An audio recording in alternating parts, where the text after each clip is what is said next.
di mana sekarang? Di rumah BUMN. Yeay. Kita hari ini bakalan ngapain sih di sini? Kita hari ini akan melihat berbagai macam jenis produk dari UMKM asli Karawang. Wow, bakalan seru sih. Kalian harus lihat dan tunggu di vlog kita hari ini. Bye-bye.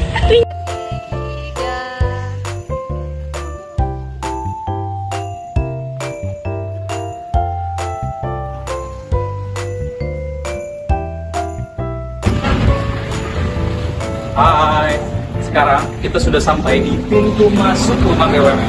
Ikuti keseruan kita. Dadah. Ya, kita masuk ke dalam bagian pertama dari rumah BUMN Festival UMKM kali ini.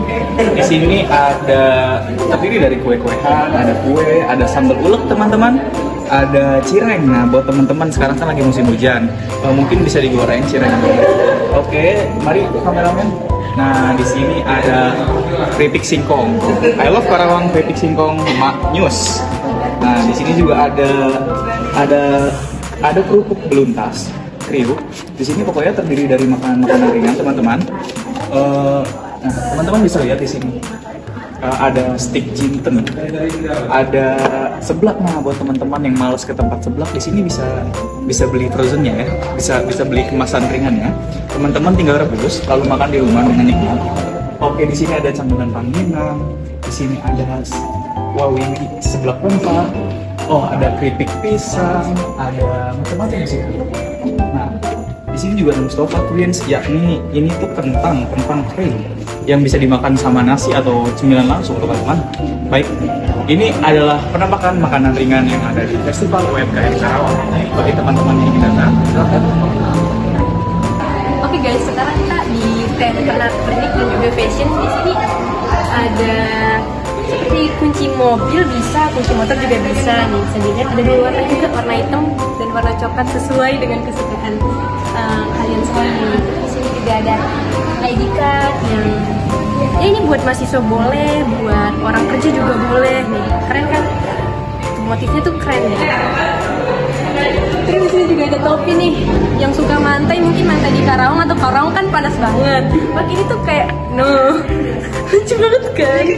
Banget nih. Motifnya juga bagus dari batik banget. Nah, terus di sini juga ada tas ransel, terus dompet. Di sini juga ada ini buat naruh koin juga bisa nih yang suka ngumpulin koin. Di sini juga ada di bawah nih ada sendal-sendal buat cewek-cewek yang mau keluar jalan sama pacar, keluarga atau siapapun itu boleh ini. Di sebelah kiri saya juga ada sepatu. Terus di sini juga ada tas yang suka jalan-jalan. Ini tasnya lucu banget nih, kondangan gitu ya kan. Lucu sih. Terus di sini juga ada pernak-pernik seperti tempat minum. Lalu di sini juga ada tempat taruh bolesa. Buat lebaran ini cocok banget sih, bagus gitu, kreatif. Terus juga di sini ada tempat tisu dengan motif bunga-bunga. Dan masih banyak yang lainnya juga nih, seperti dompet cowok, tas-tas dengan berbagai model. Jadi tunggu apa lagi? Datang ke Festival UMKM Karawang. Halo guys, kali ini kita ada di stand fashion, yang dimana stand fashion ini ada outer. Ini cocok loh buat kalian yang berhijab maupun yang nggak berhijab. Di sini juga ada baju kemeja. Di sini juga ada baju kemeja buat yang berhijab. Ini bagus banget. Selain itu juga di sini ada hijab segi 4 buat yang berhijab, ini cocok banget. Sekian dah. Assalamualaikum warahmatullahi wabarakatuh. Salam sejahtera untuk kita semua. Perkenalkan, saya Ramdhani Effendi. Di sini saya sedang mewawancarai Ibu. Perkenalkan Ibu, nama Ibu siapa? Dengan Ibu Lasmini dengan produk jamu bubuk teh. Jamu bubuk teh. Ibu bisa sedikit jelaskan jamu bubuk teh itu produknya seperti apa, Ibu? Kita produknya berupa jamu tradisional yang dikemas dalam botol yang siap minum.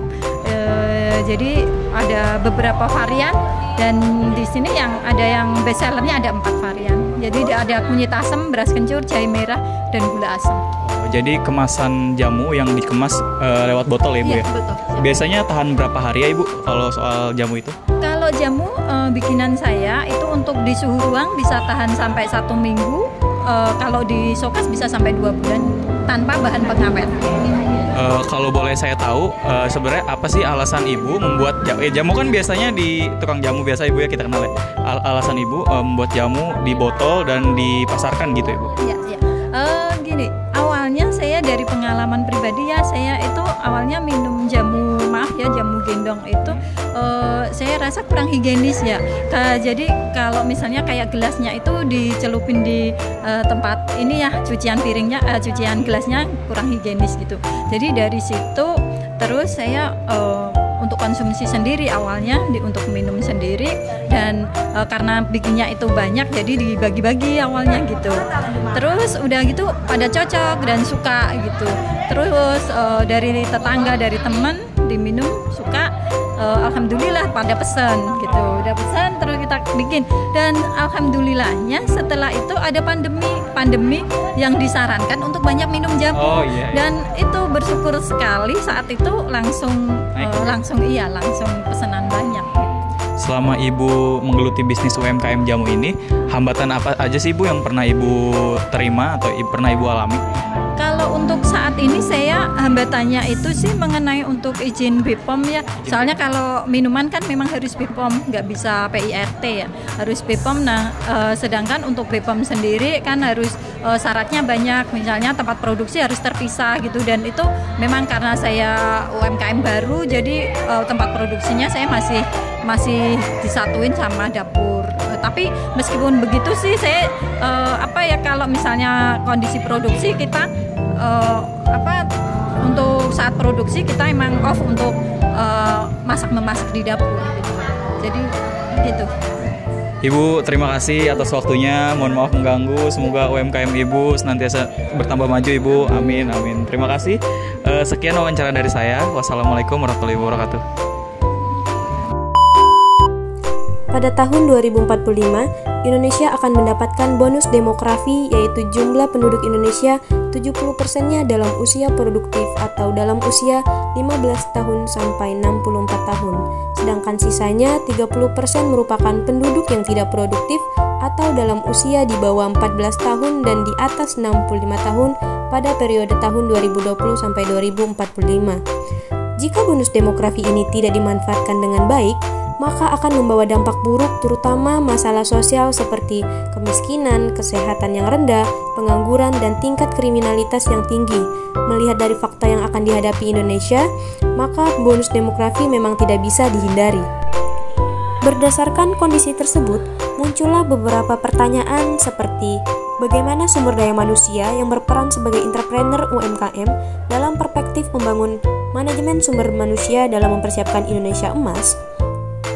Dalam mempersiapkan Indonesia Emas, sumber daya manusia yang berperan sebagai entrepreneur UMKM dapat melakukan beberapa hal, seperti yang pertama, melakukan pengembangan sumber daya manusia yang meliputi identifikasi kebutuhan seperti menentukan kebutuhan pelatihan berdasarkan analisis keterampilan, lalu perencanaan program seperti menyesuaikan materi dengan tujuan pengembangan individu dan organisasi, lalu selanjutnya implementasi pelatihan dengan melakukan sesi pelatihan dengan metode yang interaktif dan efektif, dan yang terakhir evaluasi hasil atau dengan cara mengamati dampak pelatihan dengan mengukur peningkatan keterampilan dan kinerja.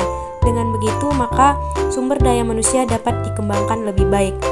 Selain itu, dapat pula dilakukan inovasi teknologi yang meliputi analisis kebutuhan, pemanfaatan big data, pemanfaatan kecerdasan dan AI, dan yang terakhir pengembangan aplikasi mobile untuk meningkatkan keterlibatan pelanggan, memfasilitasi pembelian, atau menyediakan layanan tambahan.